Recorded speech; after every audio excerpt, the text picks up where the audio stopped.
Okay, welcome to GMS special tea time live chat. Always no sound. Now got sound up. Can you hear? Okay, now. Good. Let me double check my sound. Hey, okay, good. Now, one thing is this. Uh, Population unchecked population growth have been going on since 2004, since Lee Hsien Loong took over. Before that, yes, we do have population growth, but I think more or less it's still managed in some ways. But after 2004, it just zoomed. Within 20 years, we have increased almost about 2 million people, right? From back then, 4 million people to 2 million people, now is 6 million people. And that is a mother of all problems, right? Especially property prices. Um, our infrastructure construction, whether it's public transport, whether it's housing, cannot catch up, especially when we met with COVID for the 3 years of COVID. Right? That is actually will aggravate our situation. And we are suffering, we are going to suffer further. And no doubt about it. There's nothing opposition can do. Don't ask me how to do it, how to solve it. The only solution is freeze the increment of population for the time being. And we have already been through this. I've been asking PAP for planning parameters. Every government, when you do city planning, or even the city planners, they will have a projection of their population in 5 years, 10 years, 20 years, 30 years, or down the road, and the ultimate population they should have. Because we are a small city state. We are not, we are smaller than Johor, put it that way. Right? There's no way we can keep increasing our population without check. Population size is always limited by land size. Don't talk about all those nonsense about living underground. We can have 10 million people. No, right? I've been chasing them for these parameters, but they refuse to give. However, through their justification for increment in water bond fees, right? They have actually unwittingly given away the parameters if we work backwards, because he says that by 2065 we will have double water consumption, right? You cannot have double consumption of water if your population don't grow, right? It's not like electricity, which actually depends on the gadget that you have and all that. Water is very simple and straightforward. Every human being needs water, a certain amount of water per capita. So if we say double, then most probably the population will increase. By how much? Of course, water consumption have commercial consumption as residential consumption. So they give a certain percentage. So by working backwards, I got the figures 10 million. That's the planning parameters for the population 2065. Are we going to have 10 million? Can we afford to have 10 million? Especially right now, we already stopped growing our car population, vehicles population. How much can the COE goes up? We have not seen the end of it. COE will continue to go up if this is the case. Right? Mark my word. I very true one in production. Way back in 2011, okay, I actually challenged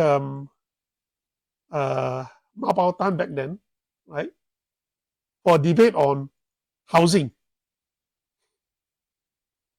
issues. And in fact, when I go down to the ground, to talk to people in Tampines, because Ma Bao Tan was then in Tampines. I told people that, look, if we allow PAP to continue the policies right now, a combination of policies, right? we will end up with $1 million HDB flats. First, it will reach resale flats, then it will reach BTO flats. Nobody believed me. But it's just a few years later, then we start to see $1 million resale flat. And right now, wow, 1 year got what, tens or dozens of million dollar HDB resale flat. It's not those executive flat. It's not even EC. It's 5-room flat, 4-room flat, right? Even 3-room flat is coming near to 1 million in mature estate. And the BTOs in some good places, right, already reach 800,000, 700 plus to 800,000. When will it reach 1 million? Very soon. Very soon. If the current system don't change. It cannot go on like this. Something is wrong. And Lawrence Wong, Prime Minister Lawrence Wong is right. We have to reset the system, but how? Do they have any idea how to reset? Now, let's see the challenge I pose it to Ma Bao Tan. Officially, I'm putting up a challenge to Ma Bao Tan to have a housing debate, a debate on housing issues. Whether you want to do it on a town hall or television, I have no problem. No word from Minister Ma Bao Tan on the NSP challenge yet, but he has responded to a proposal in the Workers' Party manifesto to peg prices of new HDB flats to the median income. Mr. Ma says he is proud of the government's asset enhancement policy with HDB flats. What you do for the new flat prices must have an implication for the resale flat prices. And I read the Workers' Party again. I read them very carefully. They say, it's going to take a while for the effect to filter through. It's going to take a while for this effect to filter through. Now, that's, it's like saying, don't worry, the tsunami is going to hit you, but only in a few hours' time.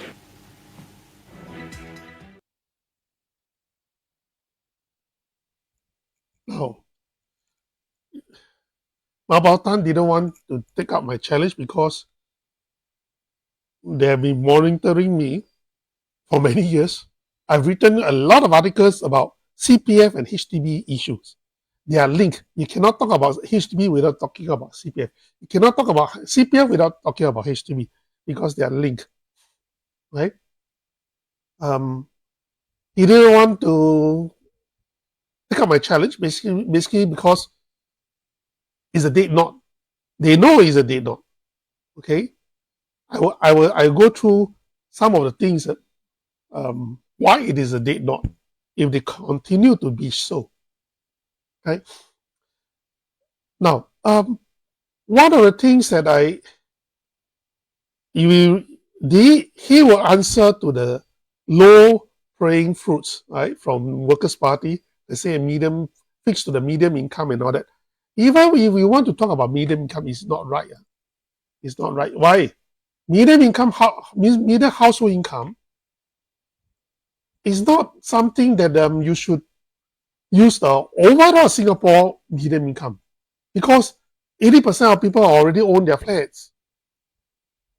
What we are concerned should be those people who are buying the HDB flats. The median income of those people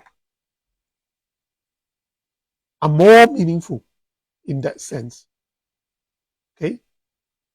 So when you want to talk about context, you have to do it very appropriately. Taking median income of those who have been working for years, 10 years, 20 years, they are already raised, their wages have been rising, right? It doesn't reflect the affordability for youngsters who are just stepping into the market and want to start a family, want to buy a HDB flat. It doesn't. Correct or not?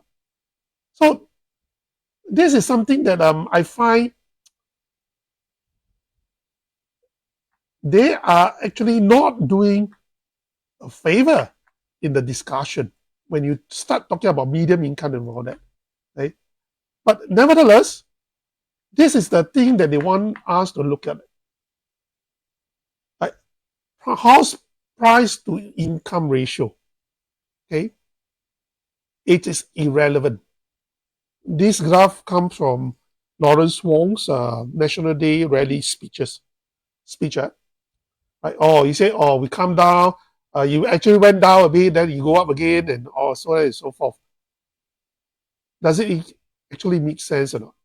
Okay, I don't think it makes sense. Why? First of all, we have a lot of foreign migrants who are filthy rich people. Home Office, they invite so many millionaires or even billionaires into Singapore. Right? That will actually skew the medium income, household medium income. Even the millionaires that comes in, during the COVID time, a lot of them came over from all over the world, from India, from China. Like, it doesn't make any sense at all. Okay? What we are concerned is whether our youngsters, our young couples, can afford to start their family with their first HDB flat. Okay? This is something that is irrelevant to me. But they want to talk about this. If we want to talk about this, then talk about median income.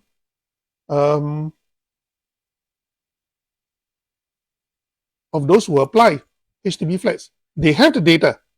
They definitely have the data, because before you can actually apply for HDB flat, you have to apply for eligibility of certification, something like that. So you have to show the income and all that. They have all the data.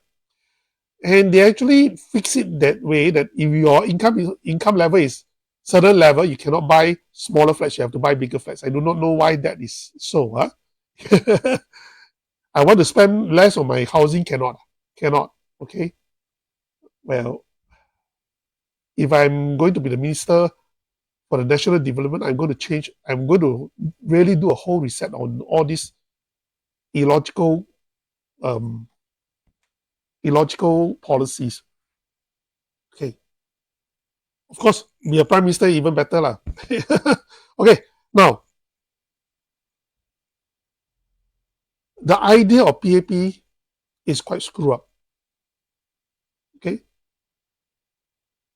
we started off the country with two very good policies. Right? Among the world, we have one of the best policies in the world during the 1950s. It's not started by PAP. Right? CPF is started by David Marshall. The HDB, the HDB predecessor, the Public Housing Board, was actually set up by the British colonial government.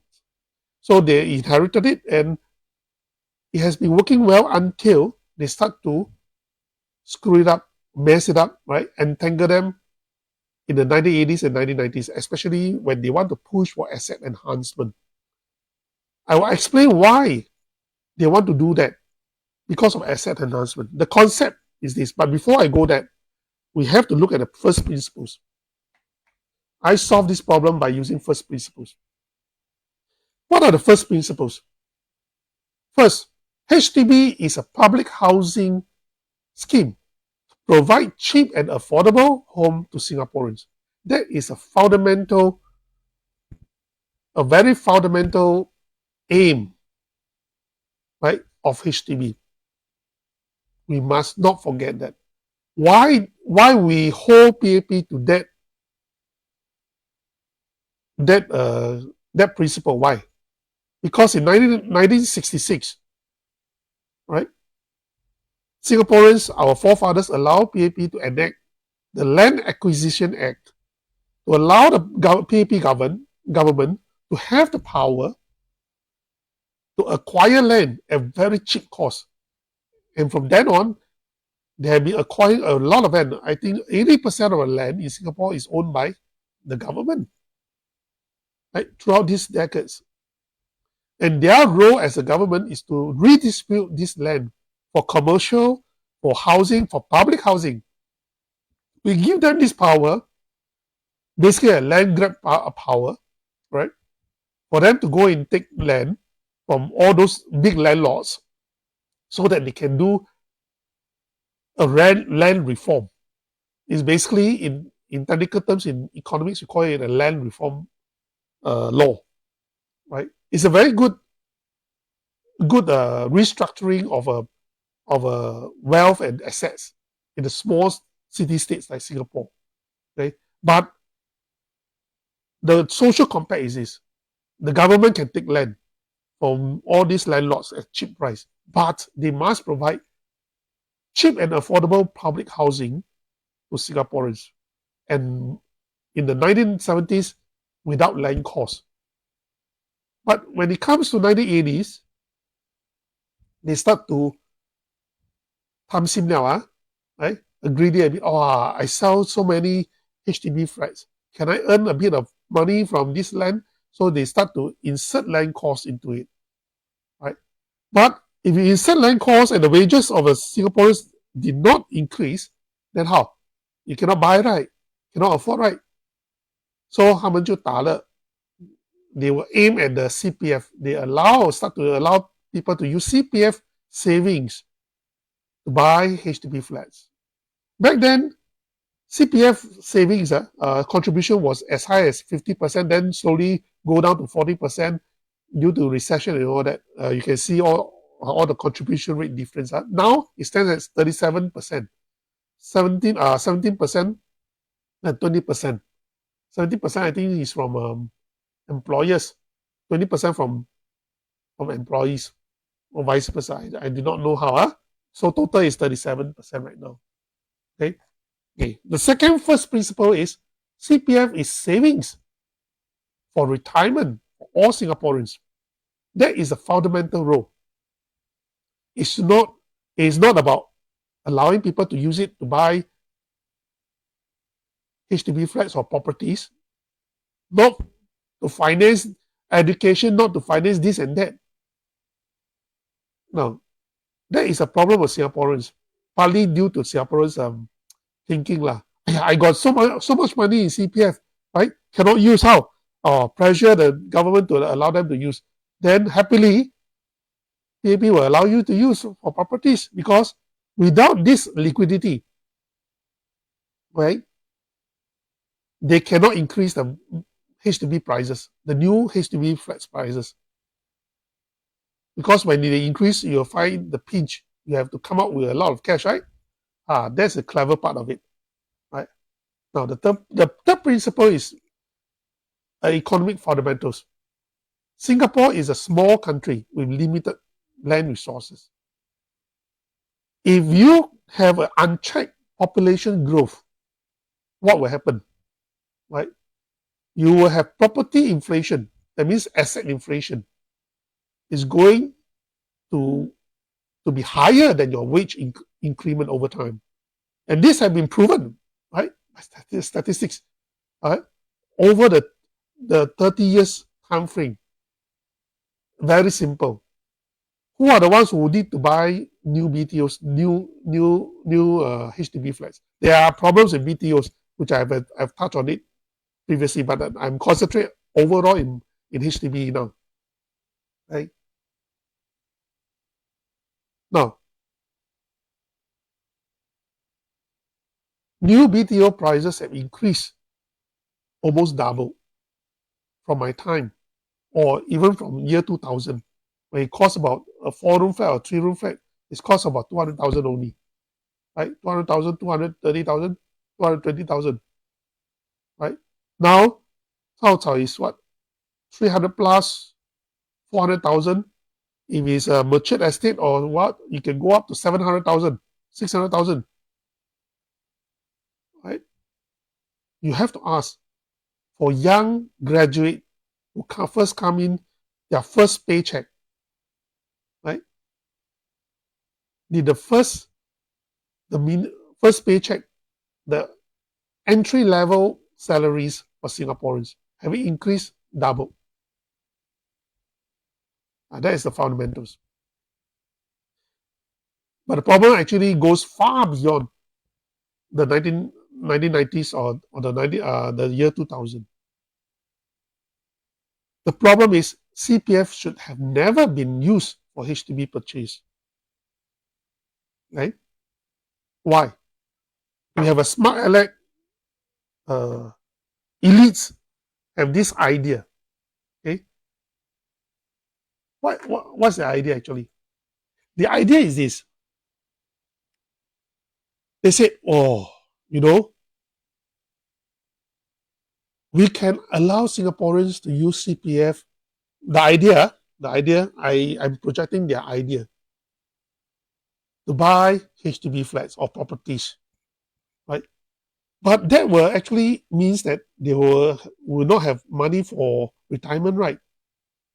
But never mind. We allow them to monetize their properties later on when they grow old. Monetize, right? So that they can finance their retirement using their own property. That means that most people are HDB lah. What's the problem with this? Now they have this buyback scheme, lease buyback scheme, right? So every month they give you a few hundred dollars to $1,000, depends on your properties and all that sizes, right? Until you die, then they will take back the properties. First, your children don't have inheritance of your properties.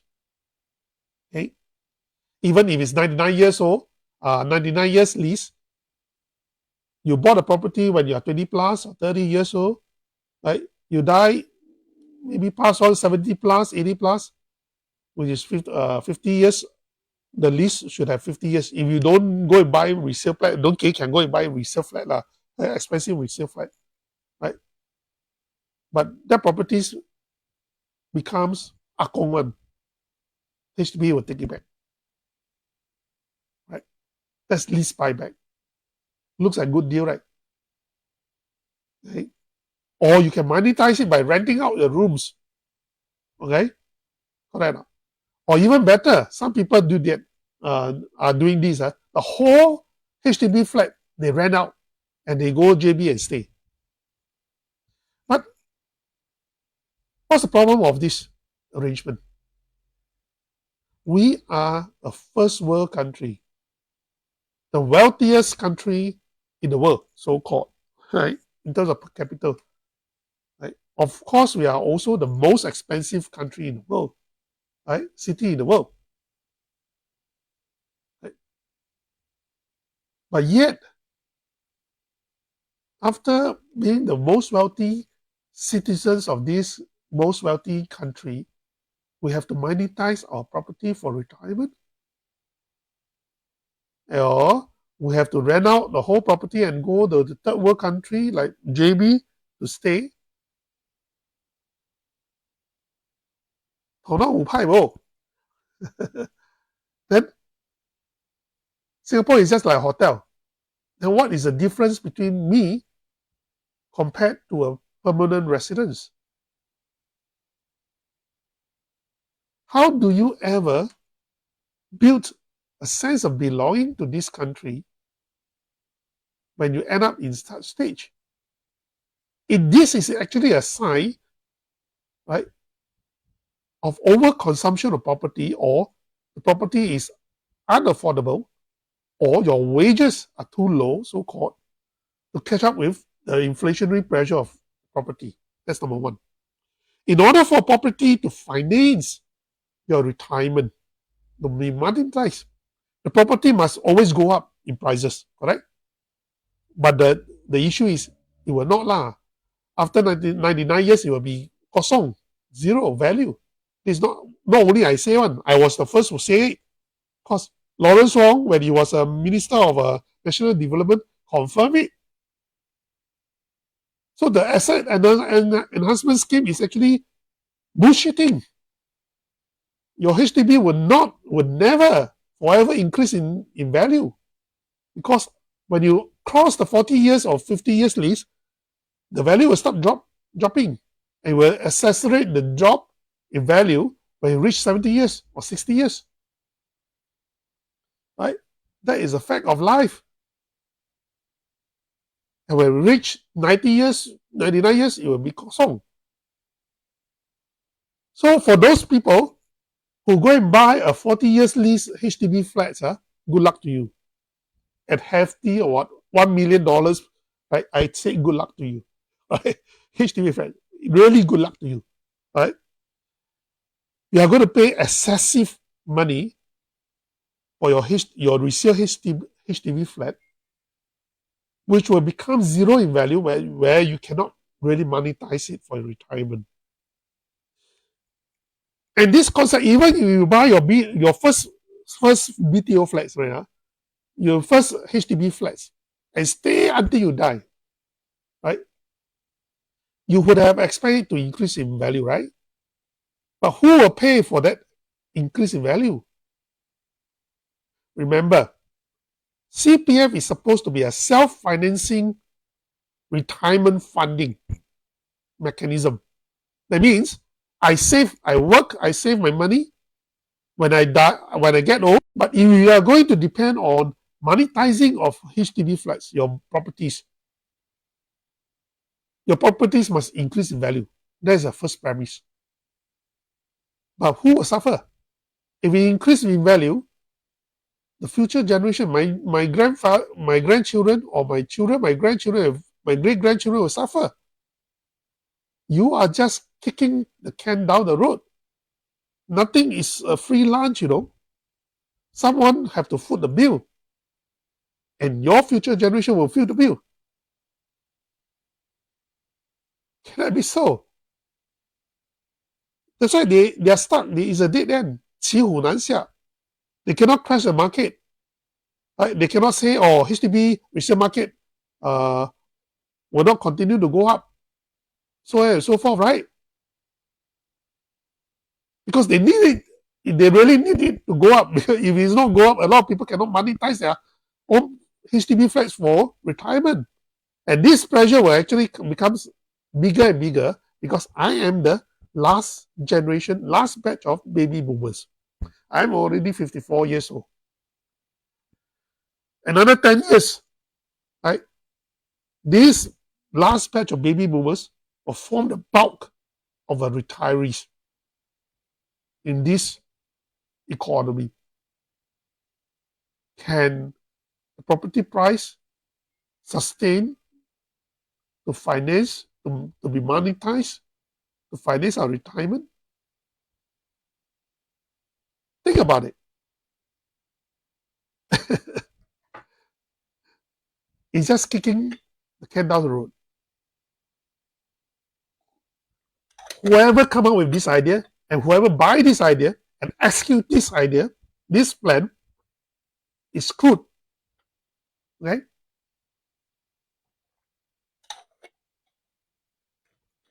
Because, of course, this idea was formulated in the 1990s or 1980s. Right?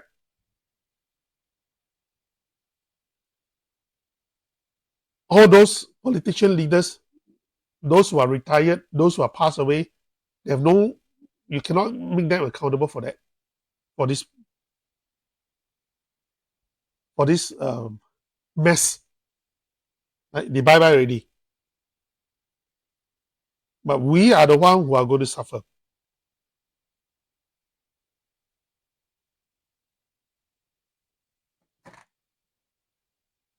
It is never a good idea. No countries in the world, right? Well, correct me if I'm not wrong. Huh? I've been looking through all the policies of most of the Asian countries who not allow their citizens to use their retirement funds, whether it's pension funds or similar like CPF, like MPF in Hong Kong, or even EPF in Malaysia, to buy properties. If it's meant for retirement financing, it should be so. Singapore is not the norm. Singapore is an exception. Due to our smart scholars who come up with this great idea, they thought it's a great idea, but eventually, who suffer? Not only us, not only the retirees. The future generation, the youngsters will suffer because they will have to suffer higher property prices in order to sustain this model. there's no way out of it. It's a dead knot. It's a dead end, right? And when it snowball, right, it will become unsustainable. And that is why in 2011 or even in 2006, while I'm Workers' Party, I want to make it an issue. But it's too early. When people don't feel the pain, right? When people did not really see the $1 million resale market HDB prices, they do not believe the projection. They will not believe me. My projection, right? How all this mess will play out. I think it's a bit too late right now. But I try to be optimistic. I try to be optimistic to say it's never too late, but just hope that I'm not wrong. Okay? Now, how do we entangle these policies, this whole mess? We go back to the first principles, right? First of all, we have to make Singaporeans realize whenever PAP talk about this, if you do not need to get extra cash out of pocket to pay for your mortgage, your HDB mortgage, it means your HDB is affordable. And that is rubbish. All right? That is rubbish. Right? I will explain later. It gives you a false sense of affordability. Right? First of all, the money that you take out from your CPF is meant for your retirement, but you're using your retirement funds to finance your property, your HDB. If you need to do that, it means that you compromise on your retirement, future retirement, 30, 40 years down the road. How can you say it is affordable when you're compromising your retirement financing? Right?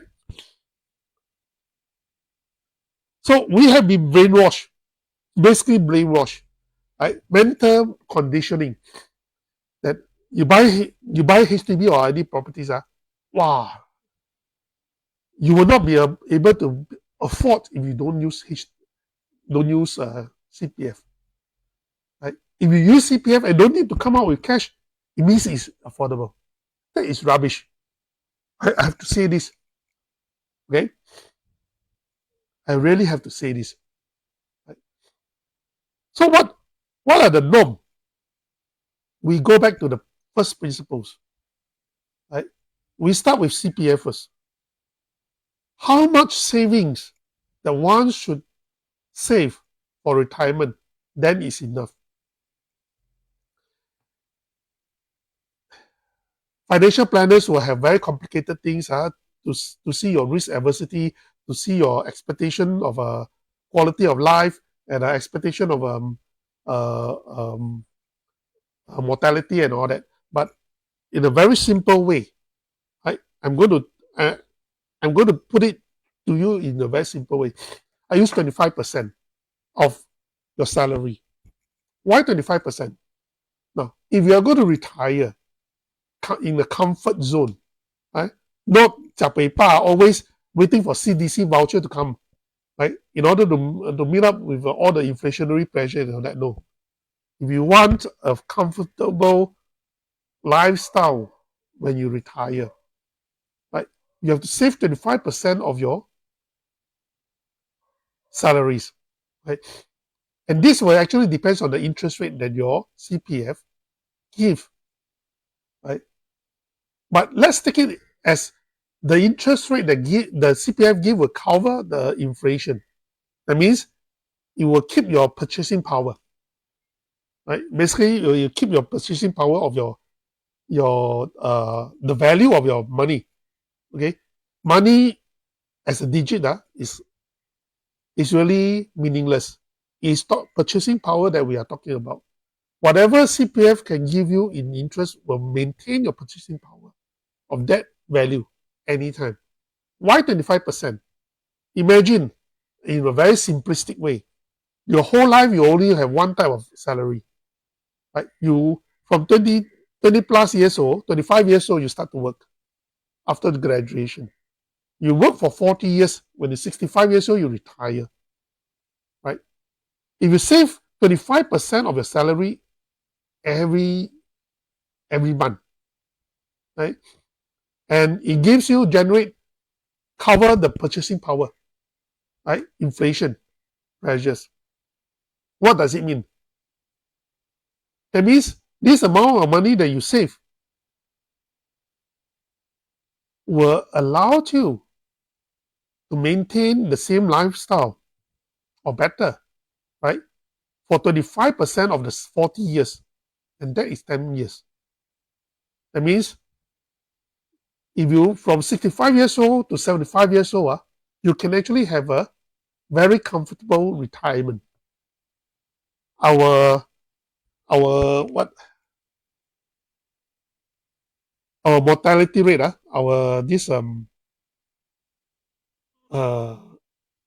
average mortality rate for Singaporeans is 83 years old. That means most of the people will die, or 50% of the people will die when they reach 83 years old. And the rate of death will actually increase by very few people will live up to above 90 years old. Right? So even if you have 25% of your salary saved every month, you may not have that type of money to last you until 90 years old, Comfortably is 75 years old.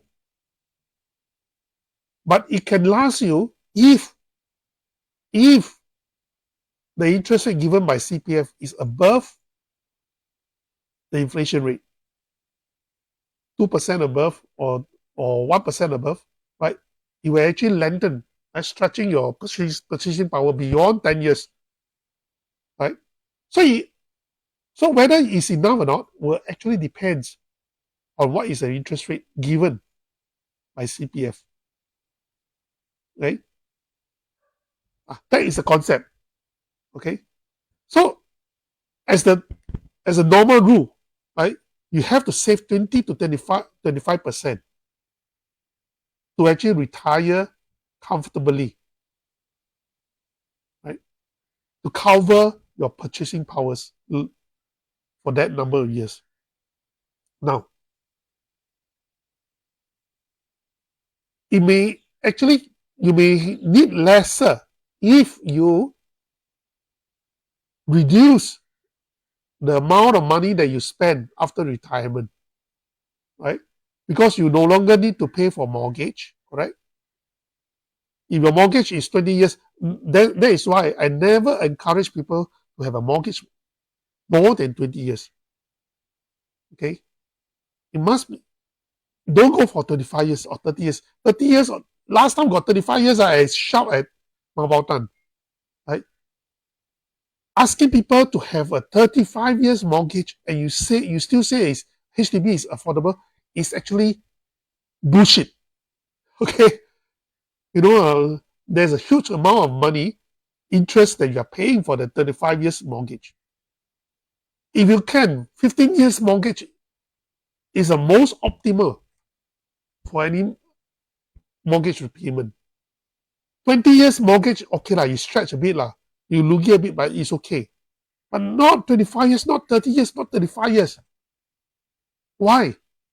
Because if you start to buy your HDB at 30 years old, for example, right, you pay 35 years, that means up to the day that you retire at 65, you have no extra money to save for your own.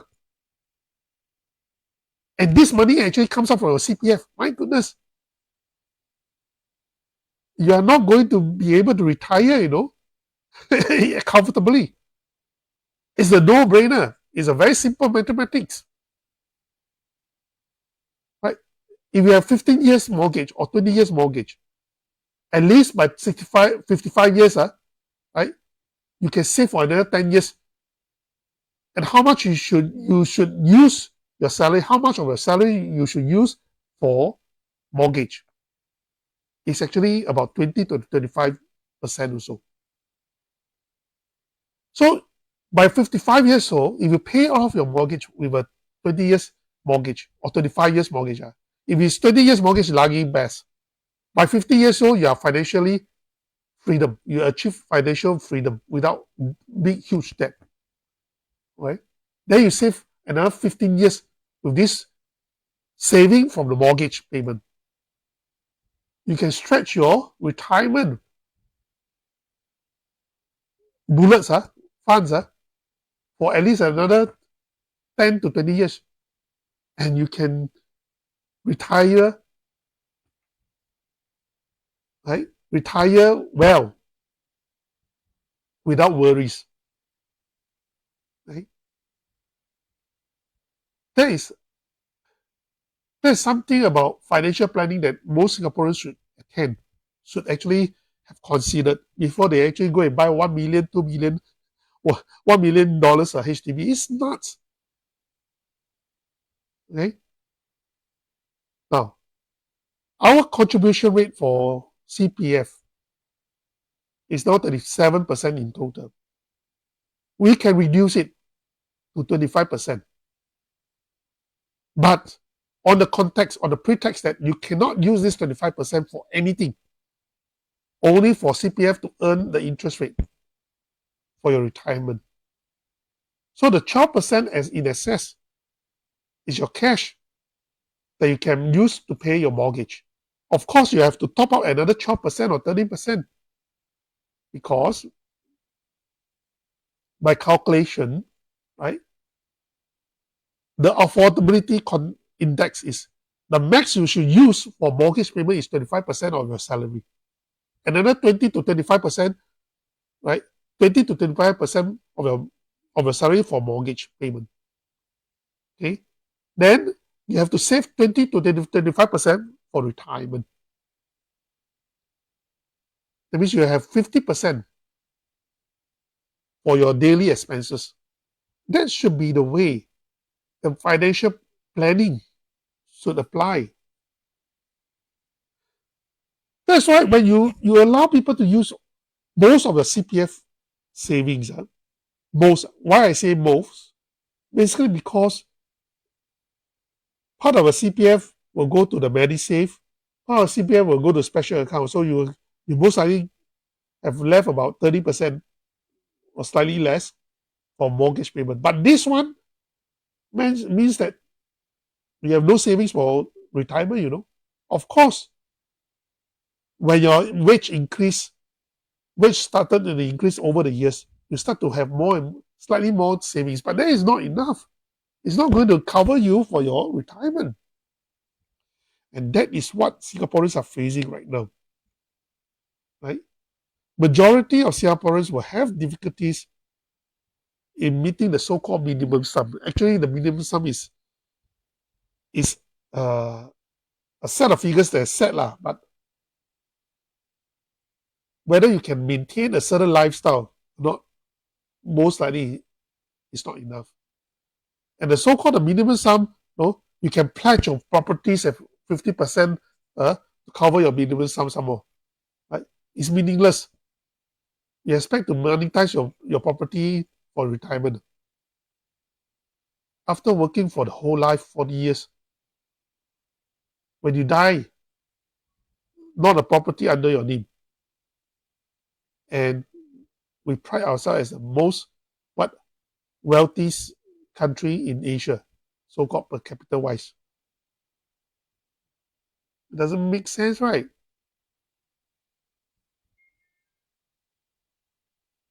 This is why I say the CPF injection of liquidity into the HDB and the property sector gives people the false sense of affordability. The real test is when you do not use your CPF. Although your CPF contribution may be reduced to meet the total 25%, but you cannot touch it. You have extra cash in hand. you can use for mortgage payment. That is a real test, whether it's affordable. Right? Whether you can buy higher property prices. Because if you allow people to use CPF, your future money, this is supposed to be your future money, to buy properties, you tend to overbuy. Right?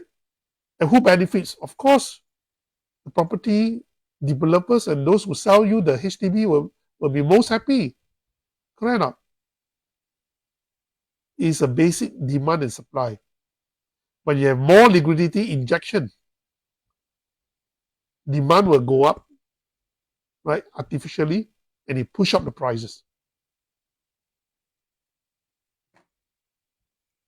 It is a simple economics theory. You do not need to be an economist honest to understand that. But most people do not see it that way. They have been conditioned by PAP propaganda machine so many years, in and out, to tell that it's affordable because you don't take out your extra cash to pay for your HDB, blah blah blah. It's affordable. That is nonsense, right? That is nonsense, right? I hope these basic principles are using the first principles. I solve problems using first principles, right? Remember these three first principles. Never compromise the fundamental aim of a policy instrument. If HDB is meant to be a cheap public housing for all Singaporeans as a home, not investment, right? Then it must be so. Right? The second principle is CPF is solely savings for retirement for Singaporeans. The primary aim is that it should not be compromised. Right? And the third principle is a small city-state with limited land resources and a aggressive population growth will always result in property inflation higher than wage increment. It's not going to be sustainable. So unless there's government intervention in making HDB really affordable, not going to those nonsense about going market price and all that, because they didn't pay those land acquired in the 70s, in the 60s, in the 70s, or even the 80s at market rate. Right? And it's a social compact that our forefathers have made with the PAP government, that you have this power to acquire land at dirt cheap cost, provided that you provide cheap public housing for every Singaporeans of every generation. Not only their generation, it's every generation. Right? The concept must be very clear. Do not be fooled by those elites thought they can have one instrument like the CPF, right, to achieve two objectives, to provide affordable, make people feel that they are affordable to buy the HDB at higher price than it should be. And at the same time, right, can meet the fundamental aim of financing your retirement by monetizing your properties when you get old. That is nonsense. One instrument normally cannot meet two contradictory aims. It is so obvious and logical for any person with a clear mind. Right? It is so clear. No one instrument, no any policy instrument can achieve two aims which is contradictory in nature unless someone pay for it. And that is our future generation. Do you want that? I leave it to you to actually think through. Hiroshi Hongtak made a speech yesterday. My friend Guali again, right? And a team, a few teams, one of them, Singaporeans should not be individualism, right? Should not think of ourselves, should not be selfish. But look, when you introduce asset enhancement, when you turn HDB into some assets that have a component of investment nature, and tell people subtly, hypnotize people that, oh, your HDB can make money one, right? It's just like investment, you sell higher, right? You can make money, and so on and so forth. You are turning a basic public housing into an investment gambling, right? Then people will become selfish. We only think of our generation, and now I earn money. What happened in down the road? A lot of old people told me that when I walked the ground in Tampines in 2001. Yeah, that is next time. That is a future generation problem, not my problem. Now I enjoy. I ask, what do you enjoy? High property prices? Yeah lah. How you enjoy? They cannot answer. Oh, feel good. It feel good to know that I'm wealthy. My property worth so much, worth $1 million. Right? But when you sell your HDB, where are you going to stay? You sell high, you buy high, right? But they don't care. And that happens to my generation or my brother's generation. I'm the youngest in my family. They thought that they can sell their HDB rights, earn money, right? Go and buy another one, resale, right? But they do not know what they are doing is jeopardizing their retirement because they took on another loan, 30 years loan, 35 years loan, right? And they are jeopardizing their children's future by pushing up the property prices. And the whole Singapore in such a hysterical mind of trying to game, so-called they thought they are smart to game the system, to earn money from HDB. I was shaking my head. I said, this damn, someone is going to pay for it. And all of us are going to pay for it. Not only our generation, not only them who compromise their own retirement in future, they are going to jeopardize our future generation. How to get out of this mess? Watch my next live chat. Thank you for watching.